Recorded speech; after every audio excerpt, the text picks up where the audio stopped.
Well, on Monday, a collaboration of representatives announced from across the primary sector that they've come together to carry out the recommendations of Minister O'Connor's Wool Industry Project Action Group report to be now the task force to fix Strong Wool's woes. I introduced to you Strong Wool Action Group, and its chair, a gentleman who is comfortable being in the top chair of some hard conversations, Mr. Rob Hewett. How was that for an introduction, Rob? Sarah, that was very kind. How are you? Good. Thank you for joining us and, of course, taking on this role. First out of the blocks, did Minister O'Connor handpick this group or was it independently pulled together? He came up with the PAG group, which was the initial working group, and then out of that this came. So it was a combination of both, really. But make no mistake, this group has been handpicked, and we want a good mixture across the industry of farmers, of processors, and not only wool processors but meat processors as well. And most importantly, consumer experts who spend time understanding what consumers want from the product ranges they're selling. So this has to be a consumer-focused exercise. I'm going to work through this particular group because for some in this industry, who's on this group is important. But firstly, we talk about how the industry is getting better at collective collaboration.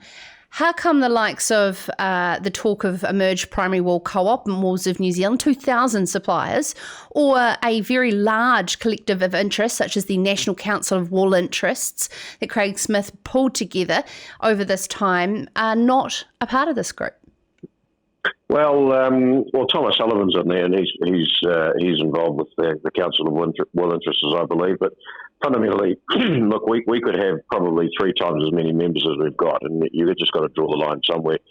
I'd just make a couple of observations. I mean, the reason the meat industry is involved, and the reason I'm involved, is that we can't afford not to be. You know, if we want a strong sheep meat sector, excuse me, if we want a strong sheep meat sector that props up is a key part of our meat industry, then we need wool to pull its part. I guess the thing that the meat sector has done is that we have put our money where our mouth is, and we've stumped up with some seed cash to get this thing rolling, which will be matched by MPI, and that's giving us a seat at the table. But more important, look, this thing's been rattling around for 20 years, quite frankly, and that's not to say that the existing industry hasn't tried hard. They certainly have, and I certainly applaud people like Craig Carfield's Primary and Wool's of New Zealand for the merger proposal that they're talking about. That stuff should happen anyway.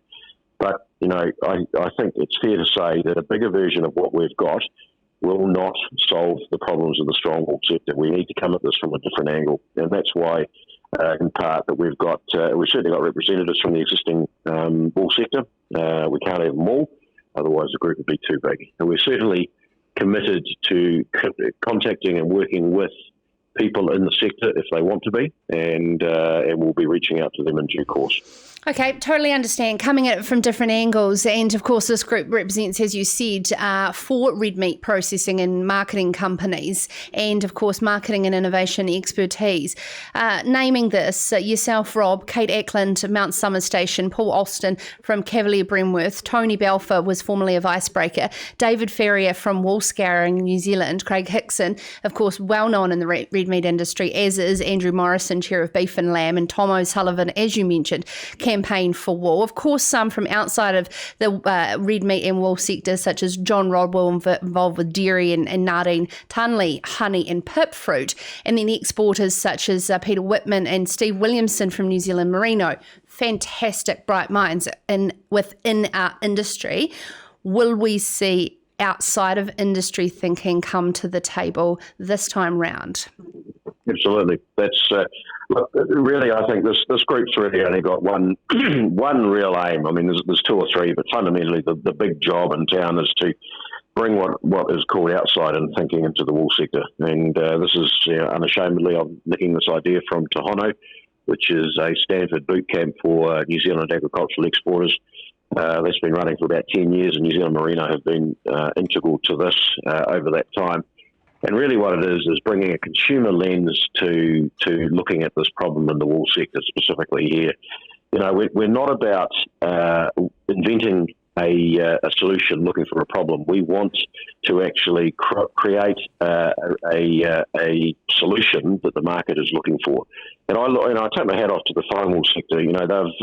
They've created between Icebreaker and Smart Wool and the others, and now Allbirds. In recent years, they've created new categories for fine wool that didn't exist, and Strong Wool needs to take a leaf out of that book. I'm not saying that we're going to have an Allbird, but there are going to be applications for strong wool with a consumer focus that we can explore. So there will definitely be outside-in thinking, which is what you're asking for. We don't have all the answers in this group, but we know how to ask a few questions, and that's really where we're starting with this, the genesis. Get the ideas in the room, start weeding them, and then bring them back to see which ones have got legs. And I want to go back to that 2,000 supplier group of that potential merger, because effectively that's what you need to harness to create, pair up with commercial opportunities. Are you looking to create a corporate organisation from this group, and why not just expand on the strong wool job that New Zealand Merino is doing?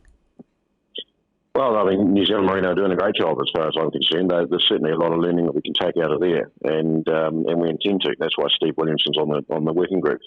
In part, I mean, we've also, we leverage their Tohono contacts as well. So there's a couple of reasons for that. Look, I'm a fan of what, as I said earlier, of what Carfield's Primary Wool and Wools of New Zealand are trying to do, and good on them for doing that. And it's going to strip costs out of the wool industry. There's no overhead duplication, but fundamentally, the strong wool industry needs a step change. And yes, Merino New Zealand with their strong wool contracts are doing a bit of that, but this is bigger than them. And there's a whole lot of good stuff going on in pockets around the industry that people don't really know about. And, we need to be careful that we're not inventing a better mousetrap here. But, there is some innovative stuff going on. We need to do an environment scan to see what is happening out there, what's scalable, what has real consumer-focused legs. And more importantly, look into the marketplaces and see where applications are that we're not doing at the moment, and bring those together. Now, that's what this group is going to be doing. And from that portfolio, if you like, there will be winners, and they're the ones that will be developed up further for a business case. Now, the Minister's indicated that he's got some funds to invest for the right sort of projects. We expect to get a short list of projects together and see where the opportunities come. And that will be when the source of the product, the combined entity of Wools of New Zealand and Primary Wool, for instance, of the 2,000 suppliers, that's when that discussion becomes quite interesting. But that's a little bit further down the track.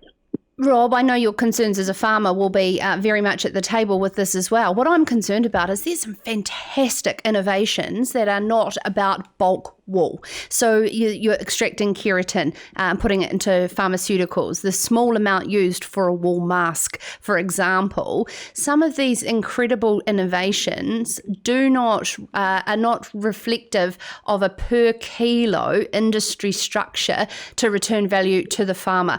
Are we going to ensure that our farmers are heavily invested in the value add of strong wool, and somebody else isn't just capitalising on such a low product cost? Yeah, well, I guess it's going to, I think it's fair to say that whatever the opportunities that are uncovered are going to require investment, and then the question will be, where does that investment come from? Now, I own co-ops in my farming business personally. I have shareholdings in a number of cooperatives, and I am personally of the view that if you want to sit at the table, if you want to have a say as a farmer, you need to own a portion of your supply chain that allows a degree of influence to be exerted. So, farmers will make up their own minds whether they wish to invest or can invest when opportunities come up, and, there'll be a time to have that discussion. But, I'll just make the point that those that invest get the returns. So what do you say to the farmer who just paid $30,000 to harvest the wool off at no return this season? Well, I'll say join the club, and it's disgraceful, quite frankly. I mean, my own situation, my lamb's wool was around about 36% of my harvesting cost. It's a bond wool. Quite frankly, this is a bloody good product that is not being, just to say it's certainly not being recognised in the marketplace. And I think, in part, that is, for a number of reasons, it's pretty simplistic to say that the consumer doesn't get it. Well, we haven't marketed it well. Strong wool's been treated as a carpet fibre. You only need to look through a few websites about North American house designs to see how many carpet fibres are on the floor in a parquet floored house. And of the carpets that are on the floor, they're probably nylon. So the solution is not carpet wool. Carpet wool will be part of the solution. It is not going to be the total solution. We need to be bigger than that and think a bit more expensively. It could be disposable nappies. There's great technology there. It could be the face masks. It's not going to just be carpet wool, and we need to grasp those opportunities. And through leveraging that, the opportunities will come. As we have been following quite strongly through both Ceres Country and Farmers Weekly with the work that Annette Scott has been doing, what should we expect next and by when? Out of this working group? Yes. Well, we've got to get our act together. I mean, it was only announced yesterday, so we'll be meeting next week, and then our environmental scan and our outside-in thinking process will start. So I would expect this. Look, I don't like mucking around, but having said that, I'm not quite sure how fast we can move at the moment. We're still working it through, but I'd expect that we'll have a bunch of ideas to bring back to the minister for further fleshing out by early next year, and then business case will need to be prepared, and potential investors alongside maybe MPI lined up. So there's a bit of water to go under the bridge, and exciting times, but quite frankly, the strong wool industry needs it. And as I said at the outset, if wool doesn't pull its weight, we'll have more trees planted on pastoral land. And on the fanner trees, I grow a lot myself, but they're in the right place, and it's not in the paddock. It's on the sidling and providing shelter and carbon in the right place. And together they work, but too many of them probably not good for New Zealand agriculture. Rob, lastly, before you go, on a personal note, you are a fantastic leader within our industry, co-chairing Silver Fern Farms, chairing Farmlands Cooperative, and now this. Do you have time for it all? As well as farming? It's a good question. I get asked that reasonably frequently, actually. I'm learning to delegate quite well, Sarah. Look, this is a coalition of the willing, and part of the reason for picking these people that are on the group, not only do they represent their various sectors pretty well, but they're not afraid to get in and roll their sleeves up. So we'll be leveraging that. I mean, yes, I am chairing Silver Fern or co-chairing Silver Fern Farms, but they'll be winding out towards the middle of next year. So yeah, there's time available, and this is too important. You've got to make time available. I'm just fortunate myself that I've got a very good farm manager who looks after the day-to-day back at home very, very well, and actually likes to see me go out and do these sorts of things because it means he gets a free run. Fantastic. Thank you so much. New chair of a new group, the Strong Wool Action Group. That's Rob Hewett. And, of course, that's just come out earlier this week. We will see where that leads to. This is Ceres Country.